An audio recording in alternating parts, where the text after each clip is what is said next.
तो हर व्यक्ति नहीं कर पाता है। जो हृदय वाला है वही हृदय की पूजा कर पाता है। अपने यहाँ आर्मी में फतेहगढ़ सेंटर से भर्ती हो गया था हरपाल नाम का राजपूत। भगवान श्री कृष्ण का पुजारी था और अपने प्रभु को 56 प्रकार के व्यंजन बना बना के भोग लगाते थे। आर्मी में इतवार छुट्टी जैसा दिन रहता है। हरपाल सिंह ने भगवान के लिए 56 प्रकार के व्यंजन बना के भोग लगाने की बात सोची। इतने में बिगुल बज गया। बिगुल बजते ही मैदान में पहुंच गए। परेड प्रारंभ हो गई। इतने में अधिकारी का वायरलेस आया। मेरे आने में 45 मिनट की देरी है। तो हवलदार ने सभी जवानों को विश्राम हालत में करके क्लास लेना शुरू कर दिया। हरपाल सिंह ने सोचा कि मैं 45 मिनट में भगवान का भोग तैयार कर और द्रव्यमयी भोग नहीं लगा सका तो मन से बना। ऐसा सोच करके मन से उन्होंने हलवा बनाया, कचौड़ी, पकौड़ी, रसगुल्ला सभी पकवान बनाए। बोलो भक्तवत्सल भगवान की जय। उसके बाद पीताम्बरी में विलंब हो रहा था। पीताम्बरी माने कढ़ी। कढ़ी में विलंब होता है, बड़ी देर में बन पाती है। जल्दी जल्दी ठंडी करके तुलसी दल छोड़ के भगवान का भोग लगाने की तैयारी की। इतने में अधिकारी के आने से कौशन बोला गया। तो जिनका मन ठिकाने था वो तो सावधान हो गए। हरपाल सिंह का मन भगवान के भोग में था। इन्होंने जैसे ही सिर झुकाया उसी समय हवलदार ने पांव में पीछे से ठोकर मार दी। हवलदार की ठोकर मारने से हरपाल मुंह के बल गिरे और कहीं पकौड़ी गिर गई, कहीं कचौड़ी गिर गई, कहीं इनके पकवान फैल गए। बोलो भक्तवत्सल भगवान की जय। पकवान फैल गए।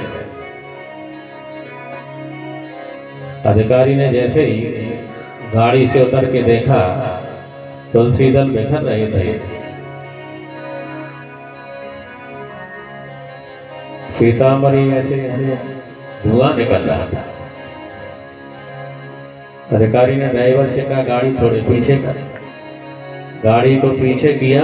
अधिकारी ने उतर के गौर से देखा तो भगवान का प्रसाद था, तुलसी दल पड़ा था उसमें। हवलदार साहब से पूछा कि तुलसी दल ये भगवान का प्रसाद कहाँ से फैला है।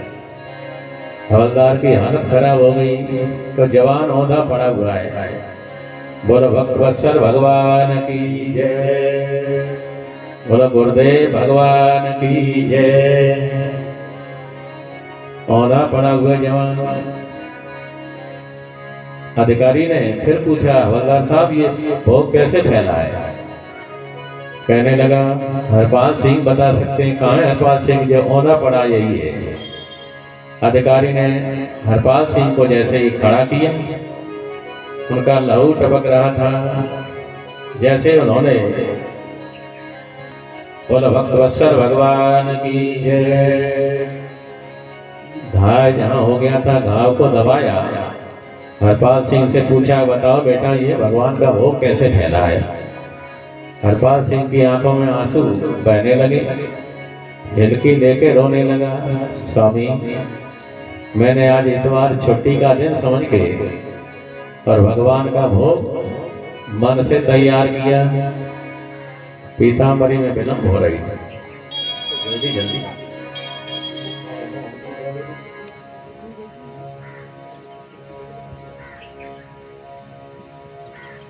बोलो भक्तवत्सल भगवान की जय।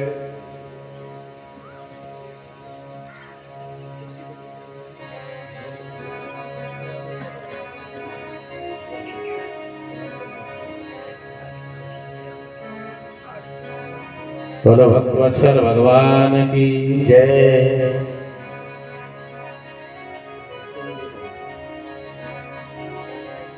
बोलो गुरुदेव भगवान की जय।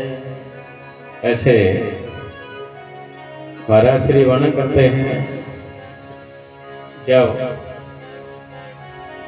आज मैंने इतवार का दिन समझकर अपने प्रभु को मन से व्यंजन बनाया, तुलसीदास के भोग लगाना चाह रहा था, इतने में आपके आने से बिगल बज गया। मैंने मन का बनाया हुआ भोग भी भगवान को समर्पण नहीं कर पाया। जिंदगी में दूसरी बार बना के नहीं बना। बोलो वृंदावन में हरि लाल की जय। रोने लगा। हरपाल सिंह के आंसू अधिकारी ने पहुंचे और कहा, बेटा आज के बाद तुम्हें ड्रेस नहीं पहननी पड़ेगी, तुम्हें बोलो भक्तवत्सल भगवान की जय। भगवान की सेवा पूजा ही करनी है। तब से लेके आज तक हर यूनिट में धर्मगुरु की व्यवस्था होती है। वो धर्मगुरु ट्रेनिंग तो करता है, फिर वो ड्रेस नहीं लगाता है, राइफल नहीं टांगेगा। 2 सिपाही उसके पीछे हमेशा रहते हैं और हवलदार रैंक से भर्ती होता है। तो आज भी व्यवस्था है। तो हृदय की पूजा बड़ी पूजा है, इसको पैसे वाला नहीं कर सकता है, हृदय वाला दिल वाला कर सकता है। जिसका हृदय उदार हो गया है वो कर लेता है। आज भीष्म पितामह हृदयम पूजयामासा, हृदय से भगवान की पूजा की है। पलक नीचे कर लिए माने स्वागत हो गया। पांडपुत्रानुपासीनम, उसी समय पांडपुत्रों ने प्रणाम किया, युधिष्ठिर ने प्रणाम किया, भीमसेन ने प्रणाम किया, अर्जुन ने प्रणाम किया, नकुल सहदेव ने प्रणाम किया, श्री कृष्ण भगवान ने प्रणाम किया। भगवान सामने हैं और भीष्म पितामह को दुख हो रहा है। ये क्या बात है? ध्यान से सुनना। भगवान दोनों के सामने खड़े हैं, लेकिन जटायु खुश हो रहे हैं और भीष्म पितामह रो रहे हैं। कारण क्या है? भीष्म पितामह भक्ति तो थी, इनने अन्यायी का साथ दिया। दुर्योधन अन्यायी था, अधर्मी था, दुराचारी था। उसका साथ देने से श्री कृष्ण भगवान सामने खड़े हैं और भीष्म पितामह रो रहे हैं। और न्याय का पक्ष लेने से, धर्म का पक्ष लेने से, भक्ति के लिए अपने पंख कटा दिए वो जटायु खुश हो रहे हैं। जिसने भक्ति के लिए जीवन व्यतीत किया है, जीवन समर्पित कर दिया है, वो खुश होता है। आज जैसे ही भीष्म पितामह रो रहे हैं, उनके सामने 5 पुत्रों ने प्रणाम किया। अहो कष्टम अहो न्यायम,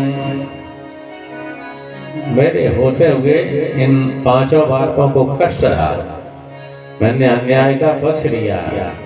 जिस समय श्री पांडु को पता लग गया तो मुझे साफ लग गया है, तो ये शरीर अब संसार के काम नहीं आएगा, तो इसको भजन में ही व्यतीत करूं। ऐसा विचार करके जंगल में चले गए। वहां भजन करते थे और संतों की सेवा करते थे, श्राद्ध करते थे। और इन्होंने सूर्य उदय से पहले भोजन न करने का और सूर्य अस्त के बाद भोजन न करने का संकल्प लिया था। एक दिन श्राद्ध चल रहा था और श्राद्ध में सूर्यदेव अस्त न हो, प्रकाश बना रहे। कुंती समझ गई, माद्री को खड़ा कर दिया था पश्चिम में, और जैसे ही पांडु ने प्रसादी पाई, माद्री हटी, अंधेरा हो गया। पांडु ने पूछा कुंती से, महारानी कुंती, मालूम पड़ता है सूर्यास्त बहुत पहले हो गया है। सीताराम। बोलो भक्तवत्सल भगवान की जय। जब्त करना पड़ेगा। बोलो गुरुदेव भगवान की जय। प्रकाश कैसे रहा? तो कुंती को बताना पड़ा, बहन माद्री को मैंने पश्चिम में खड़ा कर दिया था, इसलिए प्रकाश बना रहा। बस पांडु को इच्छा हुई कि मैं माद्री का स्पर्श करूं, और माद्री ने बहुत प्रार्थना की कि स्वामी स्पर्श मत करिए। स्पर्श करते ही गोविंद राय नमो नमः। माद्री रोने लगी कुंती गई, दोनों ने देखा शरीर समाप्त हो गया। उस समय माद्री बोली, बहन मुझे सती हो जाने दो। नहीं नहीं, कुंती से माद्री ने कहा, मैं सम व्यवहार नहीं कर सकती, आप मेरे और अपने पुत्रों में सम व्यवहार करोगी और मेरे कारण ही स्वामी की मृत्यु हुई है। ऐसे प्रार्थना करते हुए माद्री सती हो गई। पांडु के शरीर का संस्कार हुआ। उस समय सब ऋषियों ने पांडु का संस्कार पूरा किया और ये पांचों पुत्रों और कुंती को भीष्म पितामह को सौंप गए। उस समय हस्तिनापुर में विवाद हुआ था कि पांडु शापित थे, ये 5 पुत्र कैसे कुंती को प्राप्त हुए। उस समय देवता आए थे, धर्मराज ने अपनी बात कही, इंद्र ने अपनी बात कही और पवन देव ने अपनी बात बताई। नकुल सहदेव उस समय अश्विनी कुमार आ जाते हैं, उन्होंने अपनी बात बताई, सबको विश्वास हुआ। ये कुंती अपने पिता के यहाँ जब थी छोटी बालिका के रूप में, तो दुर्वासा की सेवा की। दुर्वासा जी ने जान लिया कि इसके संतान नहीं होगी पति के माध्यम से, तो मंत्र दे दिया कि बेटी जिसे चाहोगी उसी देवता की कृपा तुम्हें मिल जाएगी। तो कुंती ने दुर्वासा जी के चले जाने पर परीक्षा के लिए सूर्यदेव को आवाज किया था। सूर्यदेव आ गए थे। फिर कुंती व्याकुल हो गई। उसी समय सूर्य का तेज सहन न करते हुए इन्होंने धर्म को स्वीकार किया। सूर्यदेव ने कहा, कुंती अब हमारी सेवा करिए, नहीं तो तुम्हें साप देंगे, तुम्हारे मंत्र दाता को साप देंगे। कुंती ने बहुत प्रार्थना की, फिर भी सूर्यदेव ने कह दिया, तेज स्थापित कर दिया। तो कुंती के इस रहस्य को किसी को पता नहीं था, केवल धाय को पता था। धाय के माध्यम से जैसे कुंती के बालक का जन्म हुआ है, तो बालक बड़ा सुंदर सूर्य पुत्र था। कुंती के आंखों में आंसू आ गए। कहा, भागे, मैं तुझे दूध भी नहीं पिला सकता, जब तू इस समय पैदा हुआ है कि मैं तेरा पालन भी नहीं कर सकता। उस समय भगवती की आराधना की है कि माँ इस बालक की तुम रक्षा कर। कुंती के आंसू बहते जाते हैं, मंजूषा में कर्ण को रखती जाती हैं और दुर्गा से आराधना करती है कि माँ तुम इसे दूध पिलाना, तुम रक्षा करना। ऐसे कुंती ने मंजूषा को आसन में बांध दिया था। वो आसन से बहता हुआ पच नदी के माध्यम से गंगा जी में वहां जाके जब अतरथी को मिलता है, बालक को देख के बड़ा खुश हो गया। बालक दिव्य बालक था, सूर्यपुत्र था, तेजस्वी बालक था। राधा राधा पत्नी का नाम था। क्या है स्वामी कि तुम्हारी भेंट लेके आए। उस पत्र को जैसे ही राधा ने देखा, हृदय से लगाया था, दूध आ गया। तो समझ गई कि ये भगवती की कृपा। मेरे बच्चा नहीं था, बच्चा नहीं हो तो दूध आने का प्रश्न ही नहीं होता है, लेकिन मुझे स्वामी दूध आ चुका है तो बोले पिला हुआ, उसका पालन किया था। तो ऐसे कुंती ने मंत्र के द्वारा फिर युधिष्ठिर का जन्म और भीमसेन का जन्म, अर्जुन का जन्म हुआ। माद्री दुखित हो गई थी, स्वामी मुझे भी 2 पुत्र चाहिए, बहन के 3 बेटा हैं। तो अश्विनी कुमार बुलाए गए, उनके द्वारा 2 पुत्रों की प्राप्ति हुई। पूरा स्पष्टीकरण कर दिया। हस्तिनापुर के लोगों को विश्वास हुआ, लेकिन भीष्म पितामह की आंखों में आंसू आए। यत्र धर्म सो 2 राजा गदा पाणि प्रकोदर। कह दिया, युधिष्ठिर तुम साक्षात धर्म के अवतार, भीमसेन तुम पवन पुत्र हो, अर्जुन तुम इंद्र पुत्र हो, नकुल सहदेव तुम अश्विनी कुमार के दोनों पुत्र हो, लेकिन क्षमा करो, मैं तुम्हारी सेवा नहीं, मेरे रहते रहते तुम्हें भीख मांगनी पड़ी। आज भीष्म पितामह की आंखों में आंसू है और द्रौपदी से कहा, कुंती द्रौपदी की साड़ी जब खींची तो मैं बोल न सका, अन्याय मेरे सामने होता रहा, मैं बोल न सका। आज अंतिम समय 56 दिन अन्न न खाने से स्पष्ट बुद्धि हो गई और पूरी याद है। हमारी तुम्हारी मौत होगी तो पूरा जीवन का रील अपने सामने आएगा। इसे अच्छे कर्म करो। भीष्म पितामह ने उस समय अर्जुन से कहा, युधिष्ठिर से कहा, ये सवई भगवान साक्षात आद्यो नारायण अपमान। युधिष्ठिर, ये साक्षात नारायण है, अब इनसे सेवा मत लेना। अर्जुन की आंखों में आंसू आ गए। पितामह, जब ये सारथी बने तो मैं इनके कान की बगल में पनई लगा था। क्यों? रथी बोलता नहीं है, इशारा करता है, सारथी उधर ही रथ लेके चल देता है। मैंने भूल की इनके कान की बगल में पनई लगा था। द्रौपदी रो पड़ी, बाबा भूल हो गई, मेरी चप्पल इन्हें पीतांबर में बांध लपेट के मैंने इनको आज्ञा करती सेवा कराती रही। उस समय पांचों पांडवों के आंसू बह रहे। भक्त्यावेश मनो यस्मिन् वाचा नाम कीर्तन। द्रौपदी, ये भक्त के बस में, इसलिए अब इनका कीर्तन करो और अब तुम आज्ञा मत देना। मेरी अंतिम सांस है, मैं तुम्हें बता रहा। उस समय द्रौपदी ने पूछा, बाबा मेरी साड़ी में झटका लगा तभी बता देना।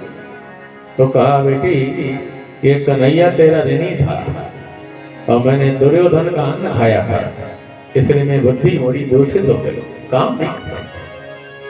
अब 56 दिन से मैंने कुछ नहीं खाया है, पिया नहीं है, केवल गंगा जल पिया है, इसलिए भगवान की याद करने से बुद्धि मेरी शुद्ध हो। तेरा ऋण था कन्हैया के ऊपर। द्रौपदी बोली, मेरा क्या ऋण था? तो भीष्म पितामह ने बता दिया। अंजलि, जब यज्ञ हो रहा था, तेरी भक्ति की महिमा को बताने के लिए गोविंद ने चक्र पर उंगली चला दी। उंगली कट गई थी, उंगली से रक्त बह निकला। उस समय 8 पटरानी रोने लगी। फिर तुमने तुरंत ही अपनी साड़ी को फाड़ करके भगवान की उंगली पे वस्त्र बांध दिया। कथा में थूकते नहीं भाई, हमारी निगाह जाए तो तुम गलती करते मिलते हो। कभी तम्बाकू रगड़ रहे हो, कभी थूक रहे हो। बोलो भक्तवत्सल भगवान की जय। जबकि श्रोता वक्ता से बड़ा होता है, सुनने वाला तो हंस है और कथा कहने वाला काग है। काग कथा कह रहा था, हंस कथा सुन रहा था। आप लोग हंस की इस पति को लज्जित मत करो। चप्पल जूता पहने कथा सुन रहे हो, कोई चप्पल पहने बैठा है, कोई जूता पहने बैठा है। बोलो भक्तवत्सल भगवान की जय। आप लोग मर्यादा का पालन करोगे तब कथा सुन पाओगे भाई। कथा में आने से ऐसे सुन ली जाती तो हर व्यक्ति सुन लेता। आपके अंदर श्रद्धा भाव नहीं होगा, अहंकार बना रहेगा, तब तक आप झुक नहीं पाओगे, कथा नहीं सुन पाओगे। इसलिए निवेदन है, अहंकार को छोड़ करके, जूता चप्पल को उतार करके बड़े प्रेम से बैठिए और भगवान के चरणों में बैठ करके कथा रस का पान करिए।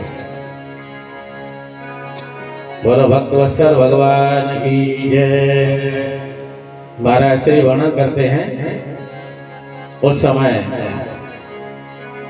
भीष्म पितामह कह रहे हैं, आज मेरी बुद्धि परिष्कृत हो गई है। इसलिए बता दिया, जब उंगली जैसे ही चक्र पे चलाई, उंगली कट गई थी, रक्त बह निकला था। उस समय द्रौपदी ने अपनी साड़ी को फाड़ दिया, कह दिया। भगवान ने कहा, मंगलमय साड़ी को क्यों फाड़ दिया द्रौपदी? विवाह की साड़ी और यज्ञ की साड़ी फाड़ी नहीं जाती है। बोलो भक्तवत्सल भगवान की जय। आ जाइए भैया। बोलो वृंदावन बिहारी लाल की जय। जिनकी रीढ़ की हड्डी में दर्द है, जिनके घुटनों में दर्द है, उन्हें छोड़कर कुर्सी पर बैठने का सबका अधिकार नहीं होता है। किसी भरी जवानी वाले बेटा तो कैसे भी बैठ सकते हैं। बोलो वृंदावन बिहारी लाल की जय। आइए उसी जगह जहाँ चर्चा थी, महाराज श्री वर्णन कर रहे हैं। मैंने नहीं फाड़ी है। कैसे फट गई? तब कहने लगे, प्रभु मैंने नहीं फाड़ा चीर, पीर देख कर अधीर, धागे ही नाथ स्वयं चीर छोड़ भागे हैं। बेधागे हैं अभागे, जो बढ़े नाही आगे, भाग उन्हों के जागे, जो उंगली फैलागे हैं। द्रौपदी ने क्या किया? प्यारे घनश्याम यदि काम आवे आपके, तो काट दूं नसों को, ये तो रेशम के धागे हैं। धागे भी साधारण उनका कौन बोल करे, न दुल्हन के जोड़े हैं न दुल्हा के बागे हैं। द्रौपदी ने कहना शुरू कर दिया। भगवान ने क्या उत्तर दिया कि रहेगा याद यह न जीवन में भुलाऊंगा, समय पर देखना कृष्णा तुम्हारे काम आऊंगा। बहन रेशमी साड़ी के 4 धागों पर, बड़े दरबार में खातों को गिन गिन के चुकाऊंगा। जब ये द्रौपदी ने कहा कि धागे ही नाथ से हम चीर छोड़ भागे, उस समय भगवान बलिहारी हो गए और कह दिया, समय आने पर द्रौपदी तेरा मैं बहुत हित करूंगा, इसलिए बेटी तेरा ऋणी था।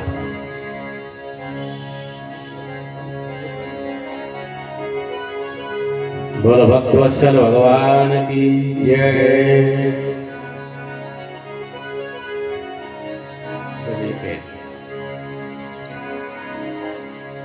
आज तुम्हारा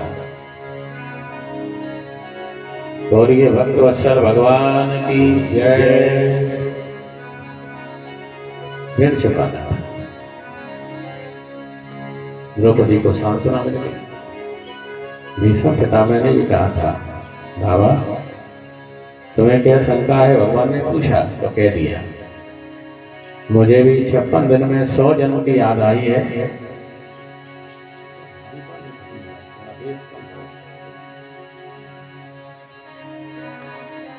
याद आई है, इसलिए मैंने कोई खोटा कर्म नहीं किया है। सदैव देवो भगवान प्रतीक्षताम, कलेवरम यावदिदम हिनोम्यम।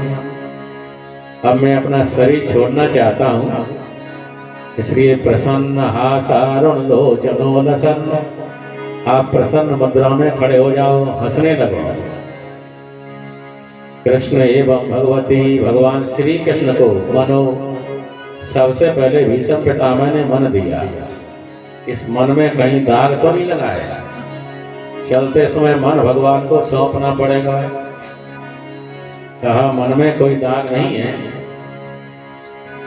तो कहा मनोभाग दृष्टि ही वाणी सौंपी। वाणी में कोई दाग तो नहीं लगा है।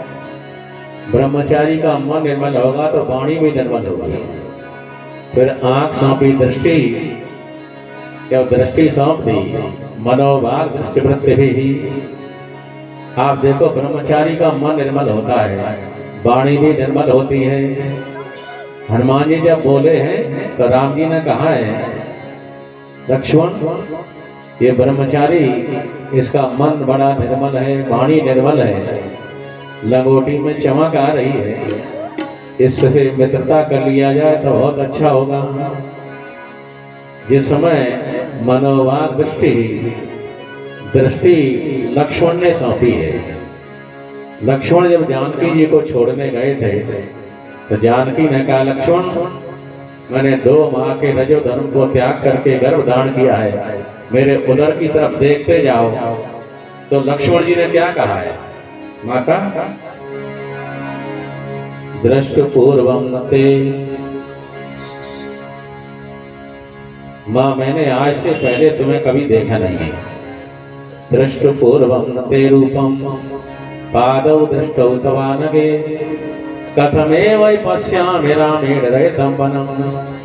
आज राम से रहित हो मैं तुम्हें देख नहीं पाऊंगा। ऐसे कहते हुए लक्ष्मण जी ने जानकी को क्षणों से ऊपर नहीं देखा है। तो ये दृष्टि की बात हो रही है, दृष्टिवृत्ति। उसके बाद भीष्म पितामह ने आत्मन्यात्मन भावेश्य आत्मा परमात्मा को सौंपना चाहा। श्री वाल्मीकि रामायण में सर्वभंग जी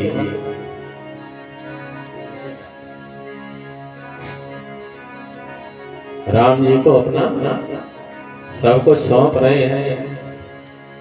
सर्वभंग जी के आश्रम में राम जी पहुंच गए और राम जी ने लक्ष्मण जी जानकी जी को दूर बिठा दिया।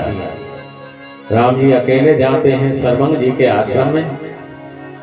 राम जी ने देखा ऋषिवर यहाँ कोई आया था पहले, ये को ज्यादा होगा।